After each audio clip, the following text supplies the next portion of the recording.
First of all, I would like to thank Mrs. Mary Glenn, Chief of United Nations Publications, Antje Waterman, and Irina Lumilsky for making this event possible. Presenting a reading in collaboration with an organization like the United Nations is not an everyday occurrence for a book fair, not even for the Frankfurter Book Fair. Also, if the United Nations of Publishing were ever to exist, the General Assembly would surely be held here every year in October. But, joking aside, without the United Nations, Frankfurter Buchmesse wouldn't exist, or at least not as international or as diverse as we experience it today. Because the United Nations stands for the Universal Declaration of Human Rights, and in it, freedom to publish is recognized as part of freedom of expression. And this means that freedom to publish is also part of human rights. Yes, that reads so beautifully as if it were chiseled in stone. But some of the authors here at the book fair this year have had experience a different reality in their lives, a reality in which their freedom of expression and their freedom to publish have been restricted. And we don't even need to look too far away beyond the West for such restrictions on freedom. Right-wing politicians in the United States have been fighting a cultural war against certain textbooks for years, against books that tell a different perspectives, books by people of color on I'm about to lose my voice, it's day 3. Books by people of color, by example, or perspectives from the LGBTQ community on love. These stories will now disappear from some school libraries in North America. The fight against books is also a fight against freedom of expression. But before books can be passionately fought for, stories must first be imagined and told. The narrative, die Geschichte, the storytelling, creates the original material right at the beginning, after all.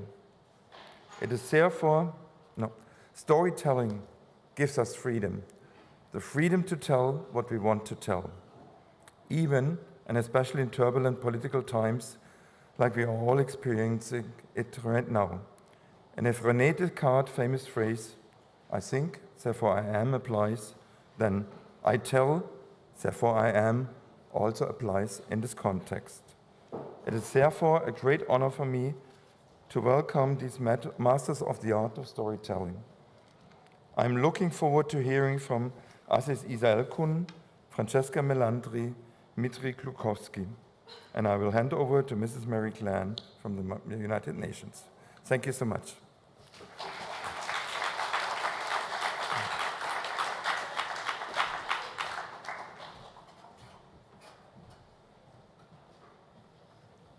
Thank you, Juergen. It's an honor to work with the team at the Frankfurt Book Fair on this program that combines two things that I feel strongly about: the United Nations and publishing. Last year at the book fair, we hosted an event to commemorate the 75th anniversary of the Universal Declaration of Human Rights. We invited 5 authors to choose an article that had personal meaning to them, showing how the UDHR remains a vitally important and timeless document. Months ago, when we started planning for this year, our thoughts kept turning back to the impact of that event. How could we build on the power of the UDHR to make the connection between the act of writing itself and respect for our common humanity? Storytelling is a human right. We've invited authors to read from their own work this year, and in this program, what you hear will move you, but this reading is about more than great writing.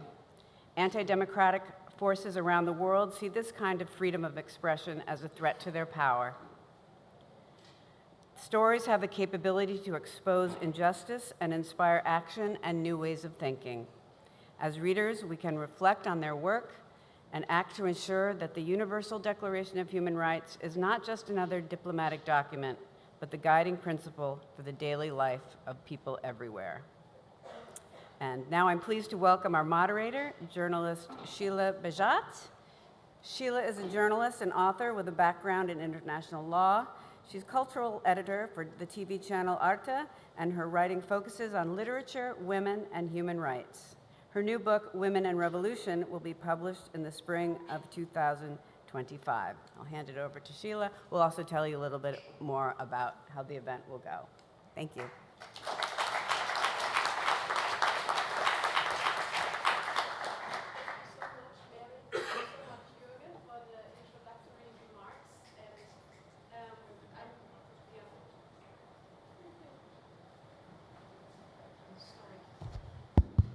Yeah, there you go.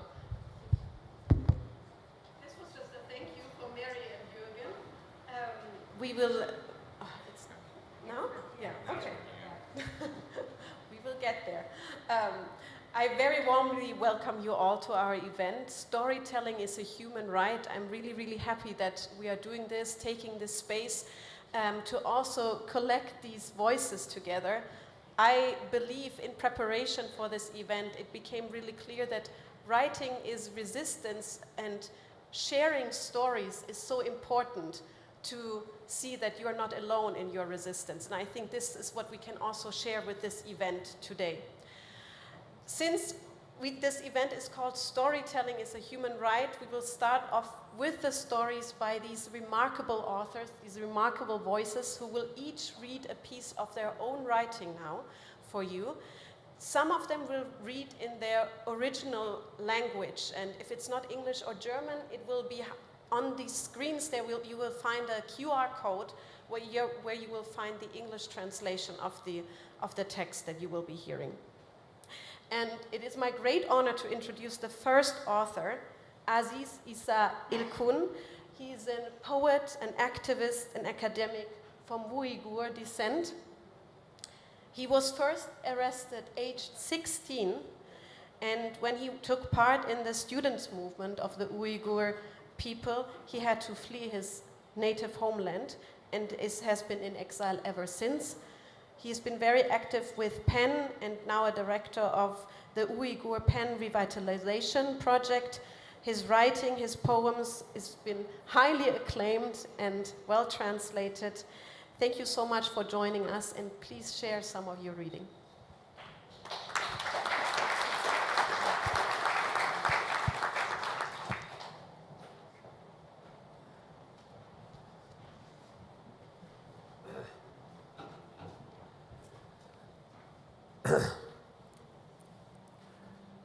Good morning, everyone. Thank you for the nice introduction, Sheila. It's my honor to be here to tell my story. We humans, we are so colorful, and we have story we have to share and tell. Even though this globe is too small, but in reality, many of you here may not hear many stories, especially for the people which is marginalized and not in the world politics, or they never owned independent state to present yourself, including the Uyghurs. I am now going to tell the story of the Uyghurs, and Uyghurs are one of the most suffered people since the establishment of People's Republic of China. When you look at the map, there's called the Uyghur Autonomous Region. Now China pursued the racially profiled attack, erasure of Uyghur culture, and eliminate all Uyghur intellectuals. And we cannot say this human rights exists among the Uyghurs. Now I'm going to tell or read my poems. I used my pen to express and resist to those atrocities. Our world will be much more pleasant if we have. That's how the aim of establishing the United Nations and why we all fighting for the fully implement the basic human rights for everyone in our world. Now I'm going to read my two of my short poems from the Uyghur Poems Anthology book, which is published last year in the UK. It tells about Uyghurs' experience, probably about 2,000 years until now. So these poems are dedicated to my mother and to all innocent Uyghurs who have been detained, arrested in China's 21st century's concentration camps since 2017. You did not return. My mother said, you will come back when the apricot trees started to blossom, when the birds sing their spring songs. But you did not come back. Instead, all swallows have returned. My father said, you will come back when autumn leaves fall, but demons did not wait until that day. In the end, it was he who fell. My father turned into the leaves. My angel has disappeared, and still I have not returned. Roses. Although it's autumn, the leaves in my garden are still green. The first rose I planted 3 years ago to mark the destruction of my father's grave. The second rose I planted on Mother's Day last year. The third rose I planted for the unknown Uyghurs who survived inside camps. My roses are blossoming with hope, singing a song of freedom. Without waiting for the spring, they remind us how beautiful it is to be alive, to live in peace in our beautiful world.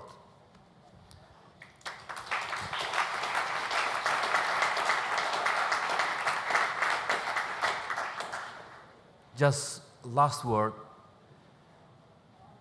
like me, in exile, since 2017, my all communication cut with my family. Even though we are living in the digital era in 21st century. Like many other Uyghurs, Uyghur exiles suffering the most. The atrocity by the Chinese government reached every Uyghur family, every Uyghur individual, even Uyghurs living in Germany, in the UK, in the USA. The world must do something to protect Uyghurs' basic human rights, of course, and the better future for them. Thank you.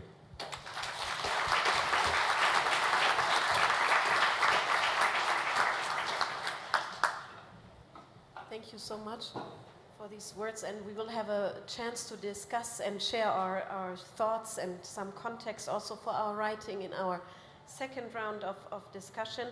Now we will continue with the reading, and I'm very happy to introduce Corinna Kulenkamp.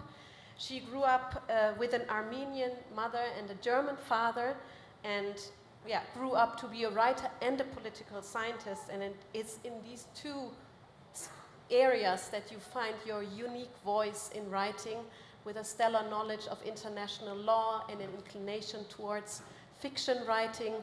And you're also now a journalist covering a lot about the Armenian situation, about the military aggression that's been happening, and shedding a light on it. And now you will be sharing an excerpt from your novel.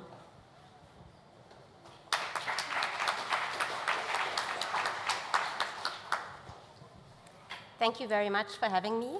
I'm going to read from Apricot Time Dark in German. Erinnerungen an die Wüste. Wer glaubt, der Preis eines Menschenlebens sei nicht zu beziffern, sein Wert nicht messbar und schon gar nicht gegen ein anderes Gut aufzuwiegen, der darf sich glücklich schätzen. Ich hatte es anders erfahren, doch das begriff ich erst, als ich älter wurde und meine Erinnerungen wiederkehrten. Erinnerungen an die dunkelste Zeit nicht nur meines Lebens, sondern meines Volkes, das, wäre der Plan aufgegangen, völlig in das Reich des Vergessens gerutscht und in der Finsternis verschüttet worden wäre. Diese Erinnerung äußert sich noch heute, ein ganzes Leben danach, in einem unerträglichen körperlichen Schmerz. Ein Stechen in der Brust, Atemnot und ein Taubheitsgefühl in meinen Füßen, das hinaufkriecht bis zu den Knien, wann immer sie mich überkommt. Dann bin ich wieder Kind, ein bisschen Mensch, ein bisschen Vieh, das auch, aber vor allem Kind. Daher kann und will ich nicht loslassen. Trotz des grenzenlosen Leids war es die schönste Zeit meines Lebens. Es war die Zeit, in der ich meine Eltern noch hatte. Die Zeit, in der mich Mama an der Hand hielt, wenn ich nicht mehr konnte. Die Zeit, in der mich Baba hochhob, wenn ich zu wanken drohte.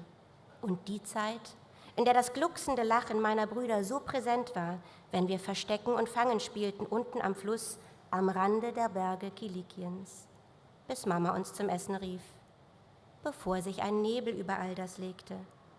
Damals hatte ich meine 3 Brüder, Vace, Krikor und Mika. Ich denke jeden Tag an sie. Wir waren 4. Heute bin ich eine. Ich heiße Anush. Tage und Nächte waren wir unterwegs, zu Fuß in der sengenden Hitze des Sommers 1915, in einem Meer aus Staub, festgetretenem Sand, Steinchen und kleineren Felsvorsprüngen. Getrieben von den jungtürkischen Militärs auf ihren Pferden, hinter ihnen die schnaufenden, mit Brot, Käse und Tomaten bepackten Esel, die auch das Wasser für die Offiziere und ihre kurdischen Schergen trugen. Man hätte sie eigens zu diesem Zwecke aus den Gefängnissen entlassen, flüsterten die Erwachsenen hinter vorgehaltener Hand, aber ich hörte es doch. Die Erfahrung beispielloser Brutalität sei ihre Qualifikation, sagte Baba leise zu Mama. Großmutter schnaufte und legte den Finger an die Lippen. Sie setzte weiter einen Fuß vor den anderen, langsam und vorsichtig, um nicht zu straucheln. Baba hatte recht. Ohne dieses Menschenrohe hätte niemand, gleich welcher Abstammung, handeln können, wie diese Männer es taten. Ihr Hunger nach Freiheit, ihre Gier nach Macht kostete uns alles, vielleicht sogar das letzte bisschen Würde in dieser Hölle. Ihrer Sache sicher ritten sie mit ihren Bajonetten, Pistolen und Schlagstöcken neben uns her, trieben uns an. Dabei unterhielten sie sich und lachten sogar miteinander. Wir gingen zu Fuß, Tag ein, Tag aus, ohne Brot, ohne Milch, ohne Wasser. Zu Hunderttausenden ein Volk in der Wüste. Der Einzige, der noch Milch bekam, war mein kleiner Bruder Mika. Mama stillte ihn, solange sie konnte. Irgendwann wurde sein Weinen unerträglich und er verstummte. Nie werde ich Mamas schmerzverzerrtes Gesicht vergessen. Ein stummer Schrei, ein lautloses Weinen, Baba, der sie an der Hand nahm und ihr leise zuredete, dass Mika zumindest erlöst worden und geliebt gestorben sei. Jetzt sei er bei Gott. Wir aber hätten die Pflicht, weiterzugehen. Mama trug Mika auf dem Arm, konnte ihn nicht zurücklassen. Woher sie die Kraft nahm, wusste nur sie. Rechts hielt sie seinen leblosen Körper, der mit seinem kleinen Köpfchen und seinem seidigen Haar in ihrer Armbeuge nun wieder friedlich zu ruhen schien. Mit ihrer linken Hand hielt sie die meine fest. Wir gingen und gingen und wir gingen immer weiter, einen Fuß vor den anderen, den heißen Sand zwischen den Zehen, Steine. Später spürte ich nichts mehr. Thank you.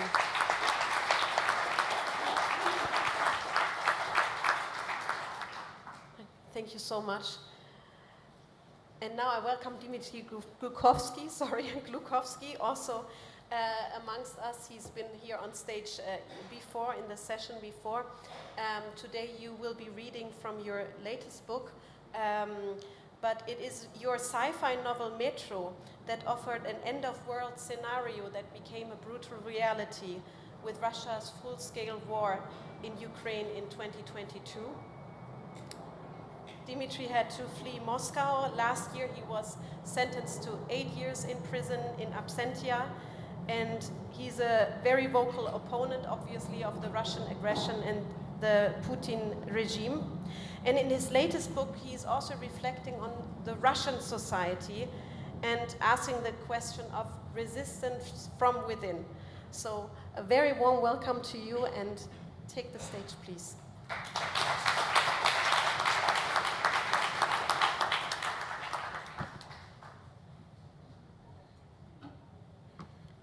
Hello, everyone. Pleasure and honor being here. So this is an article that I wrote on the first days of Russia's incursion into Ukraine 2.5 years ago. And the article that I'm going to read refers to the transformations of the Russian society from a normal country that it used to be once into something that reminds me of a fascist dictatorship. The article is called Now We Know. My generation didn't experience the mass repressions and the purges of Joseph Stalin's Soviet Union. We didn't experience the show trials in which the wrathful public demanded the execution of traitors to the motherland. Didn't live in an atmosphere of universal horror. Didn't learn how to change our worldview from one day to the next and to justify fratricidal wars. And those who witnessed the past didn't enjoy remembering what had come before, somehow. And now it becomes clear why. It is because survival in such circumstances required, above all, a compromise with oneself, with one's conscience. Yes, it was necessary to turn away when people got executed. It was necessary even to applaud to some executions. And for some, it was even necessary to execute others, with pleasure or otherwise, to avoid ending up on the chopping block themselves. But now it is beginning to happen to us, to our generation. Now we see with our own eyes how people are dehumanized before being destroyed, through mockery, through defamation, through the distortion of their words and motives, and the denial of the very capacity to feel and think as people. We know how predators hide. The wolf pulls the skin of the sheep he has just killed and wears it. We are learning to cultivate the indifference in ourselves to the injustice that is clearly happening before our very eyes. It simply doesn't affect us, and maybe it won't at all if we just don't play with fire. After all, you cannot have enough sympathy and empathy for everyone, right? We are learning not to sympathize with the victim, but to sympathize with the aggressor instead. If you empathize with the predator, then it seems if you are on his side, next to him, together, then it probably won't touch you. We are learning to turn a blind eye to the accelerating insanity of rulers and convince ourselves of their wisdom and vision. We now know how to stay silent, turn the other way, duck and keep our thoughts to ourselves. But we are yet to learn how to define these thoughts. In order to not live in fear, to not feel like we're cowards or slaves, we need to learn to sincerely believe what we thought to be false not so long ago. It is about learning to march side by side, clapping on request, sincerely, desperately clapping when the enemies of the nations are executed, and feeling goosebumps as we genuinely delight at the speeches of our leader.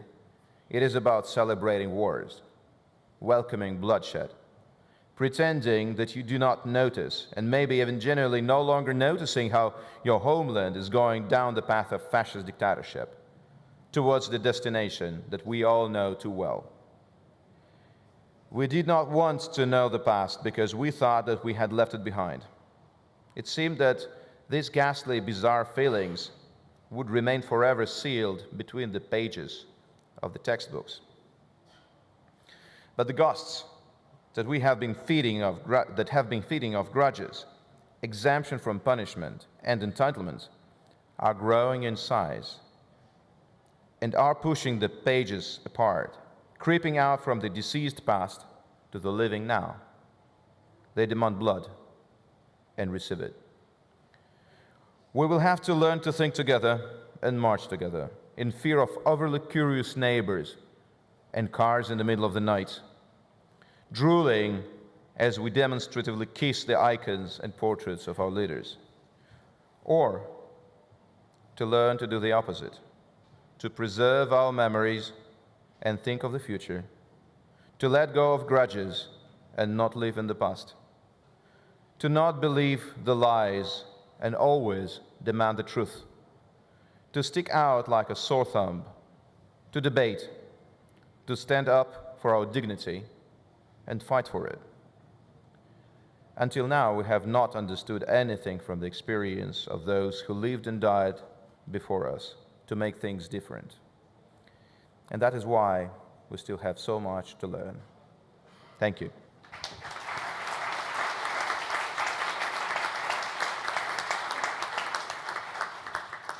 Thank you very much. We also have amongst us Francesca Melandri.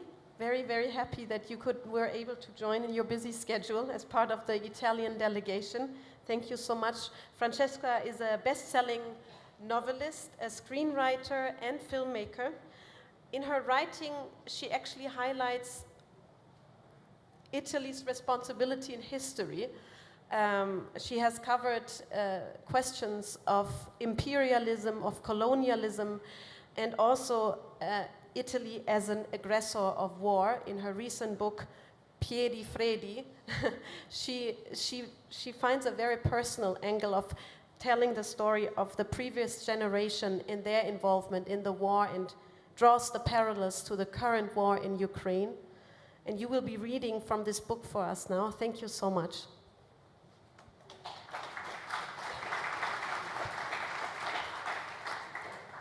Thank you all. Thank you for this wonderful invitation. I was really honored to be part of this amazing panel on this fundamental topic. I actually wasn't sure whether to read from my last book or from the previous one, which is more about Italians' very bad handling of immigration as a consequence of our colonial past. And it would have been very timely because as of yesterday or 2 days ago, my government, unfortunately, has opened a sort of concentration camp in Albania for migrants. So that would have been timely. But I decided to read from this book, which is not a book about the war in Ukraine, but it's a book about us Western Europeans whose democracies we feel are for granted, look at a country whose attempt at attaining full democracy is being literally attacked with bombs.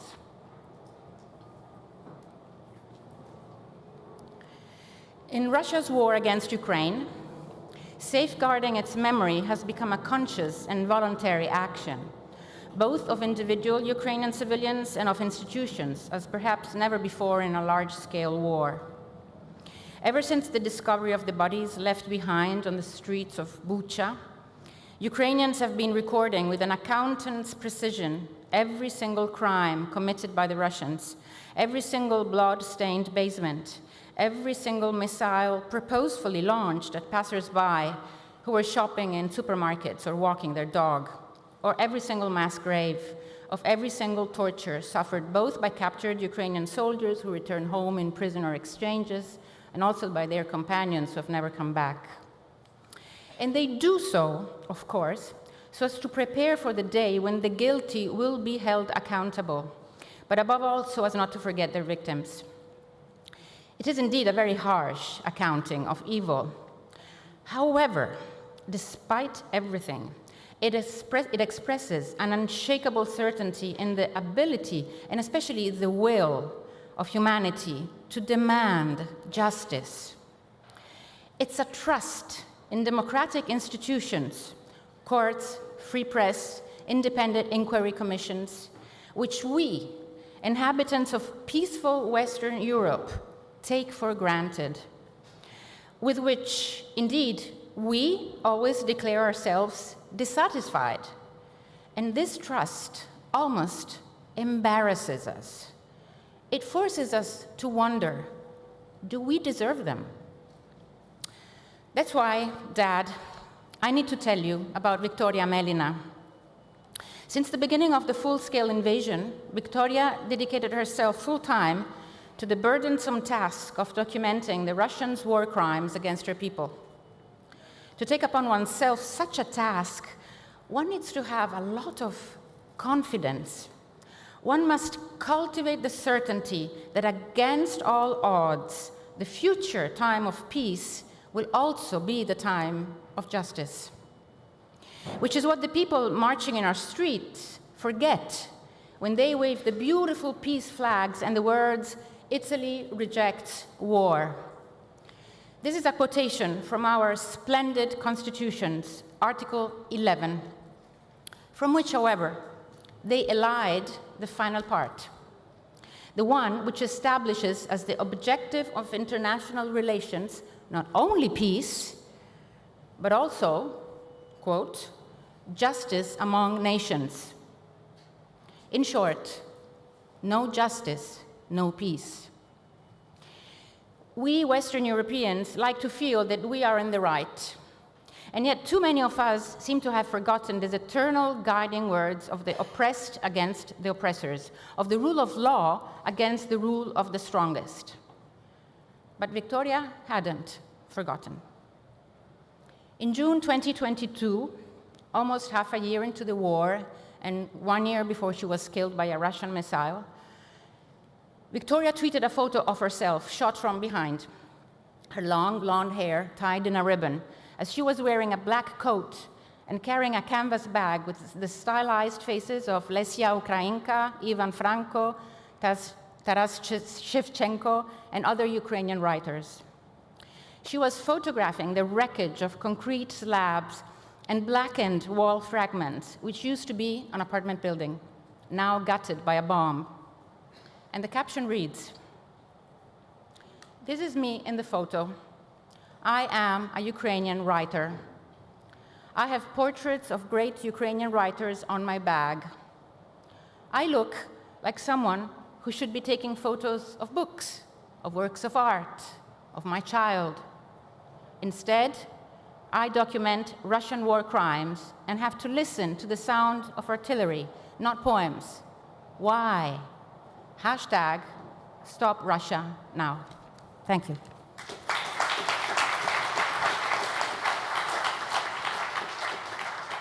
Thank you very much. And Stella Gaitano is with us. Thank you so much for being here. It's really my absolute pleasure that we have a Sudanese voice here. I think that's incredible. Sudanese women who led this peaceful revolution in 2018. It's a pleasure to have you amongst us. You are a writer, an activist, and a former pharmacist from South Sudan. In your short stories, you highlight the people's experiences under forced displacement and military presence. In your novel that debuted this year, Edo's Soul, you highlight a multi-generational drama between Sudan and South Sudan. And I started reading your book, and I really, really enjoyed it very much. And now you will be reading a short story. Yes.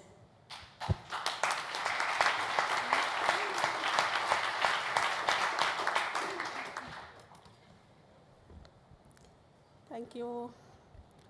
Thank you very much for inviting me. I will read Kill Myself and Rejoice. It's a part of short story. It's just one paragraph. But the book is here, and you will find it all there.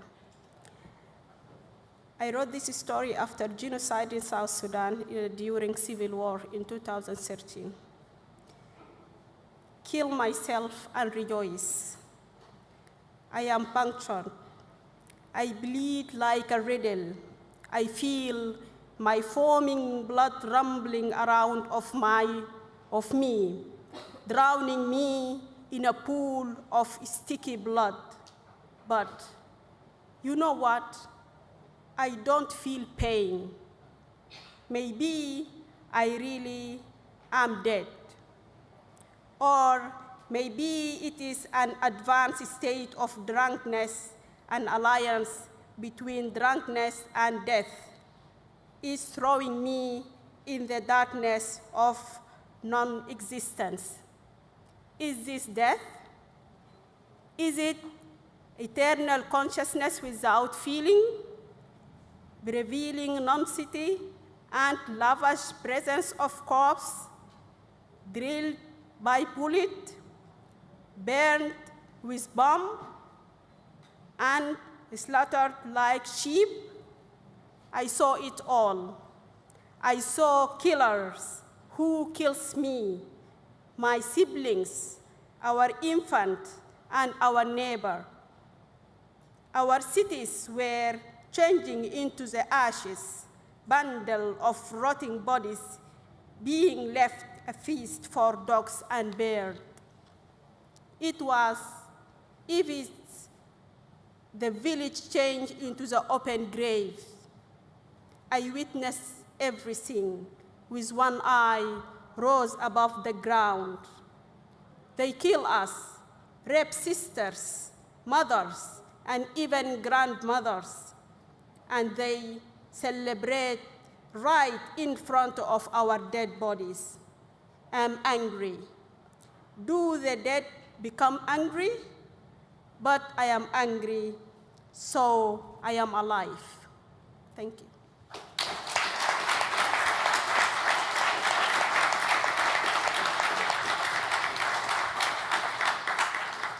Thank you very much, Stella. And maybe we enter with you into our conversation, a very brief conversation, with the question of your last sentence of your anger, which expresses the form of resistance you take in writing. And maybe you can explain it a little bit more. What does writing mean to you in the face of these atrocities also? Yes, I wrote this story. It is from this collection story, The Return. And it's after, as I said, it is after the genocide have been committed in South Sudan in civil war in 2011 and in 2013. And this article support article, and this story support Article 3 in Human Rights Declaration. Everyone has right to life, liberty, and security of person, and also how to protect civilians during conflict and protecting them from genocide and ethnic cleansing. And for me, writing is not, as you said, short. As you said, storytelling is a human right. And also storytelling is a tool for a human rights, because for us as a writers to write these stories or to write a novel, we are go deeply to search and to investigate and to interview victims so we can highlight their cases in our writing. And that is, for me, it's very important because in Sudan and South Sudan, we have several of atrocities and genocide, but people who are committed these crimes, they go away with that, and there is all the time impunity, and they are not facing or getting accountable for what they did. And that's why, for me, writing is a kind of like I made a court just to maybe search for justice for victims, and also to tell the criminals that you are not forgotten. You are here, and we are documenting everything. Mm-hmm. Thank you so much. And I think it's actually in this kind of writing that you all presented here to give this accounts and also these inside perspectives. And what Stella just said reminded me, Dmitry, of something that I read from your recent book, where you said many people see Russia as the empire of evil, but it is, I'm translating myself, but it is an empire of disaster with an inferiority complex. What does this change to take this perspective on Russia? Well, actually, here in Germany, there is a very strong community, apparently, of the people who are called the Putin-Versteher, the people who can understand Putin. Well, you can understand any cannibal, you can understand that any dictator if you dig deep enough. But you're not supposed to have any empathy for them. You only have to understand them to know how to fight them, right? As opposed to that, I think it's very important to understand what's happening in the psyche of a nation, if we can speak about such terms, and see how the nations can be vulnerable to the bacilla of fascism, of extreme right, and in some cases extreme left, as it happened to the Soviet Union, populism, and why this is happening, how can this be cured. So treating all Russians as evil is, of course, in the least inaccurate, but it's very important to understand how Russians got vulnerable to the national inferiority complex, the post-imperialist, revanchist complexes, and how can this be treated, how the dictators can manipulate us, and how this can be prevented, you know. So this is very important to understand that the Soviet Union, of course, has dealt a lot of damage to the neighboring countries, being an empire too, and having under anti-imperialist coverage, very imperialist policies actually, fighting for the spheres of influence, especially in its surroundings. But it has also dealt a great volume of damage to its own population, first and foremost, to the Russians inside Russia, to Ukrainians inside Russia, to the Caucasian republics inside Russia, and then Russians did not dominate everybody around and be happy. They were the most suffering from the regime nation inside the country, like just because of the numbers. Yeah, so because the regime didn't quite discriminate.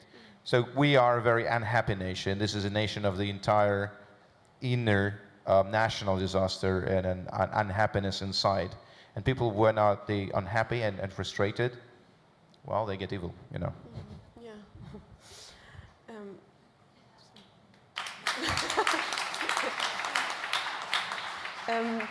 Yeah, and it's so interesting because while this is all happening and we are thinking about what is evil, what's not, we are still processing the wars that have been fought already.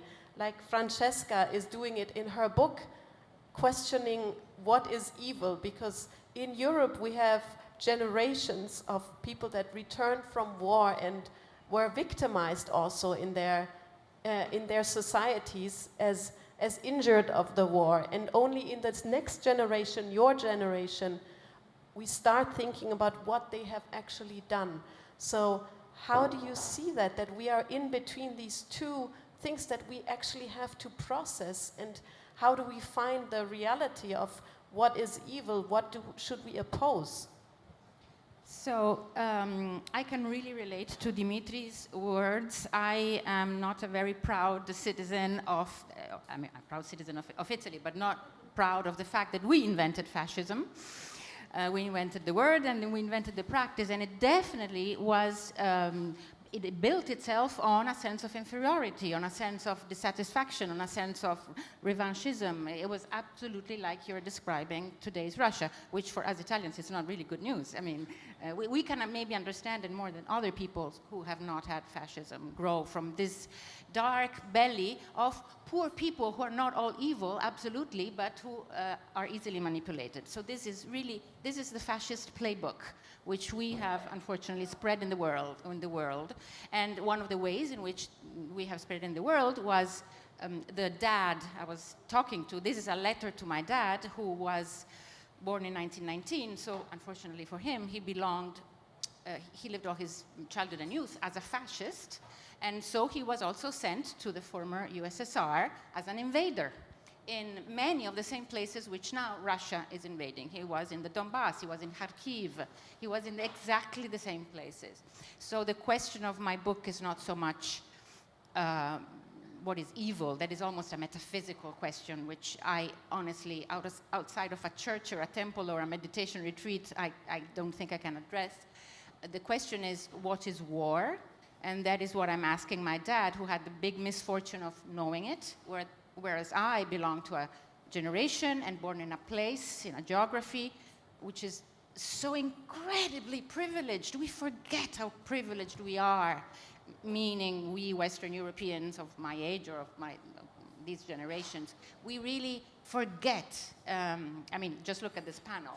I am the only Western Europeans and I mean, the experience of my generation is incomparable.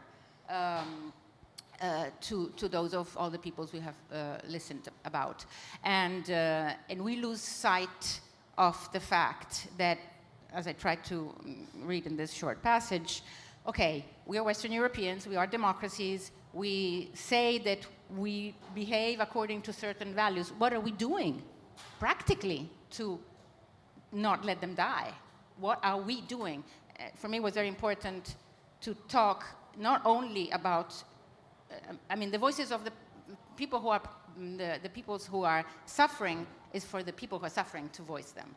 For me, as a Western European, I have to voice the responsibility, we as rich Western countries who say they're democratic, okay, so what are we doing?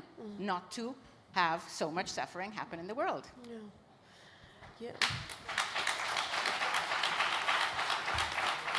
And it's exactly your perspective, because you have both these identities within you. You know, growing up, Corinna, growing up in Germany, but then I think in your writing, you try to also, in terms, rewrite reality to shed a light also on this Armenian situation as an example. So you can probably relate to that, right? Yes. Does it work? Yes.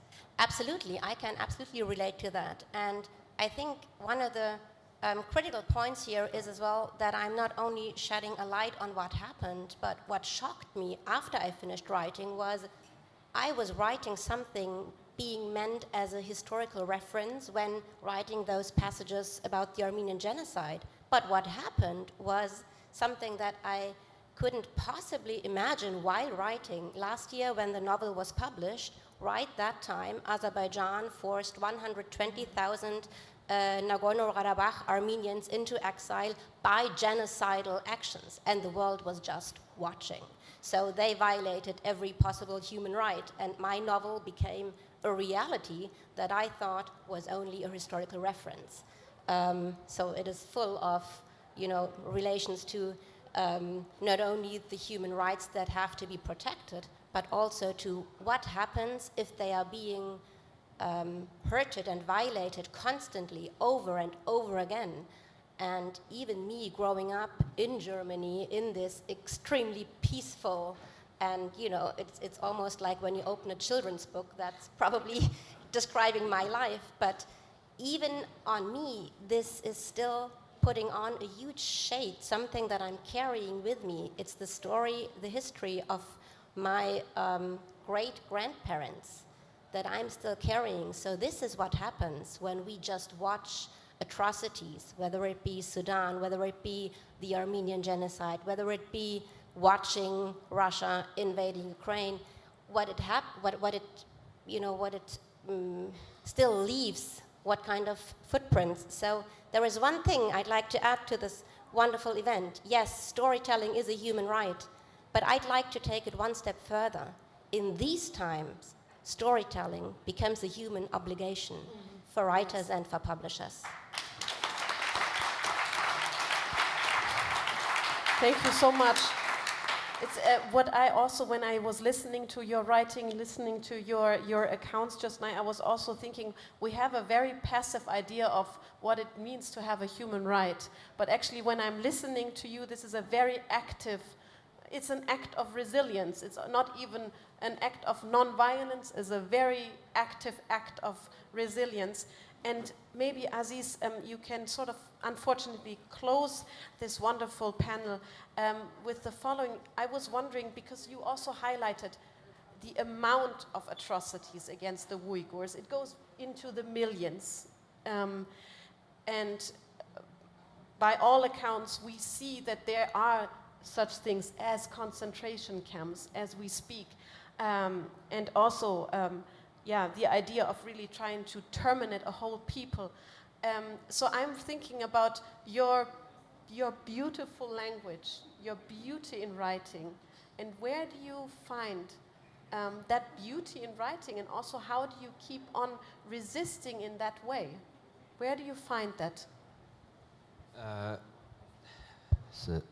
It starts, as you mentioned earlier, when I was a child. I really like the beauty of language, how do we express. And also, yes, from one language to another language, translating is quite challenging. Now, in this book, or my way of expressing it, we are talking very fresh genocide, which started in China since 2017. You should aware Uyghurs has more than 20 million population. That territory Uyghurs live more than Western Europe. You should bear in mind, not about because Ukraine is a doorstep of Europe. How much do you know about China? How much do you know about Xi Jinping? Anyone to say Xi Jinping is dictator here? How much the Europe enjoying economic benefit from trading with China? Should not forget human rights. Not about human rights. Should not forget never again about genocide. There's more than 3 million Uyghur population. Among them, hundreds of thousands of writers, poets, intellectuals like you and me, like everyone, who only try to tell their story, try to write what their personal experience. They're subject to the camp. Many human casualties there, and never they take account from China's atrocity. So I want to hear telling the story is very important for all of us, but do not forget the Uyghur sufferings in this 21st century's genocide. Just what I want to tell. Thank you so much.